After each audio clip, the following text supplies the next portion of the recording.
Bonjour Luc Châtel. Bonjour Yael La Gauze. course au parrainage bat son plein pour la primaire à droite. Mais avant de parler de la courbe des sondages, regardons la courbe du chômage. Très forte baisse, disait Fabienne Synthès. Et si François Hollande avait raison quand il répète que la France va mieux?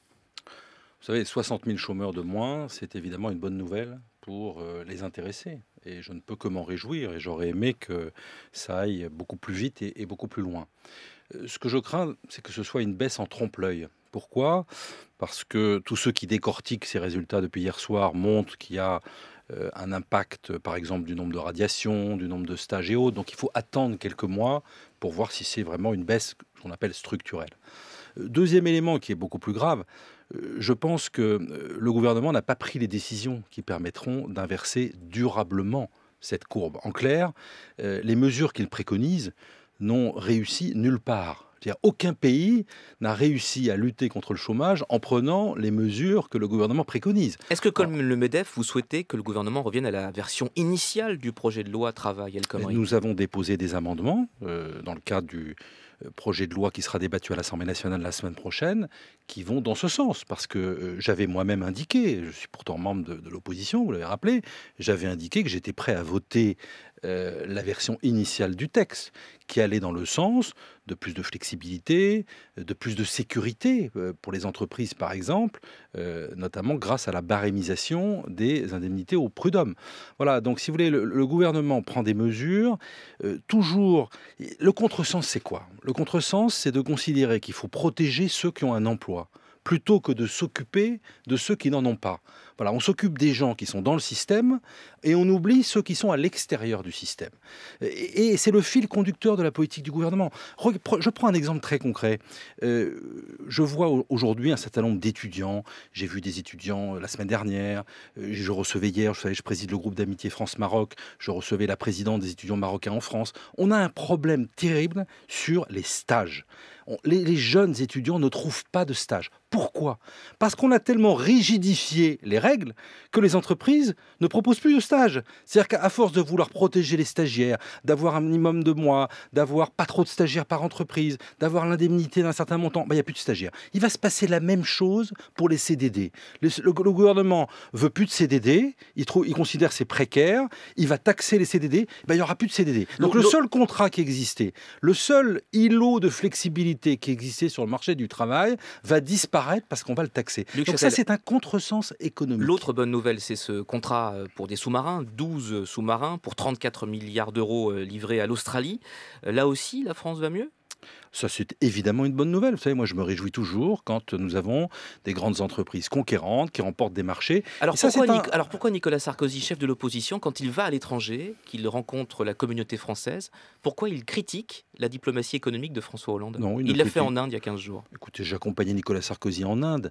Je n'ai pas eu le sentiment qu'il était dans une logique de critique vis-à-vis de la diplomatie économique. Il a rappelé l'intérêt du contrat, par exemple, sur les Rafales.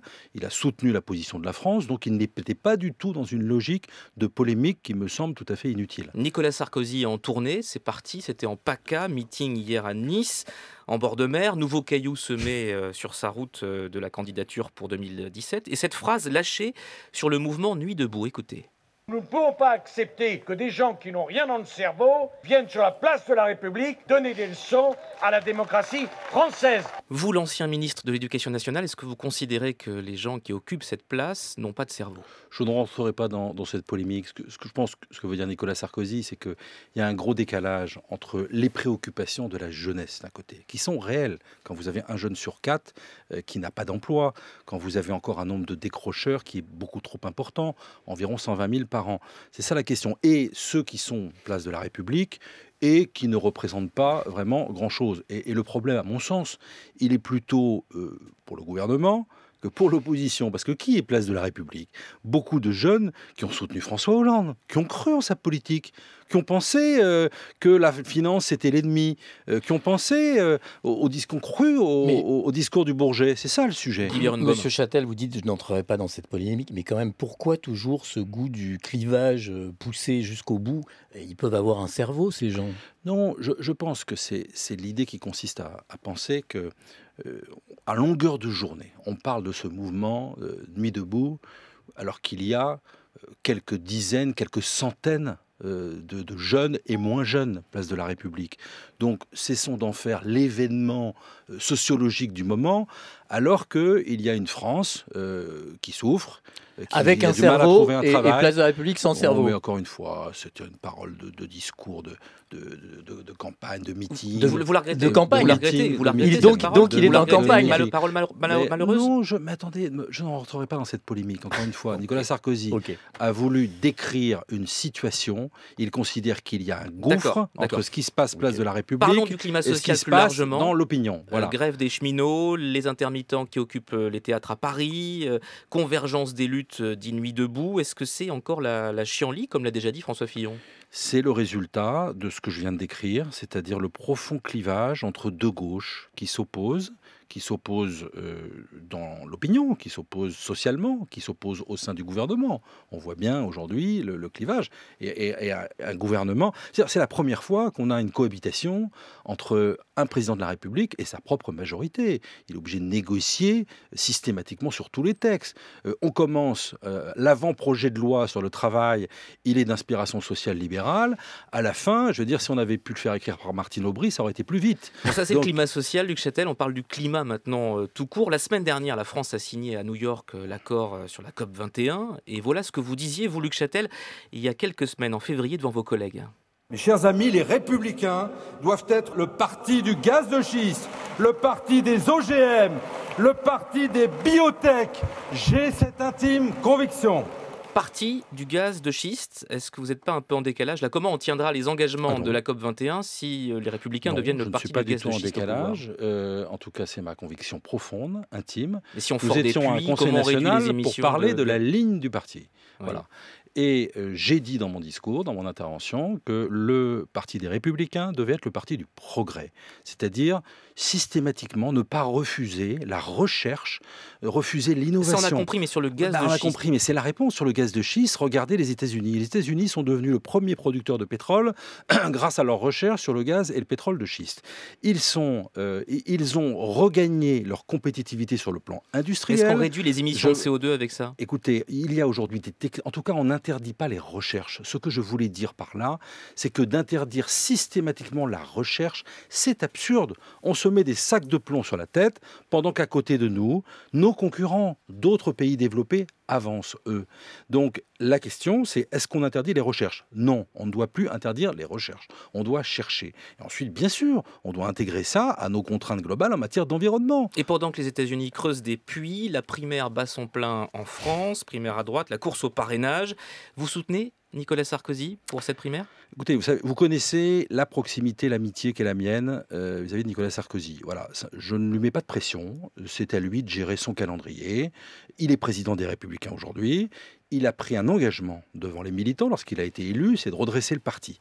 Donc il y a un rendez-vous important qui aura lieu début juillet, le 3 juillet, qui sera un conseil national du parti que j'ai l'honneur de présider, où le projet sera débattu, le projet des Républicains pour 2017.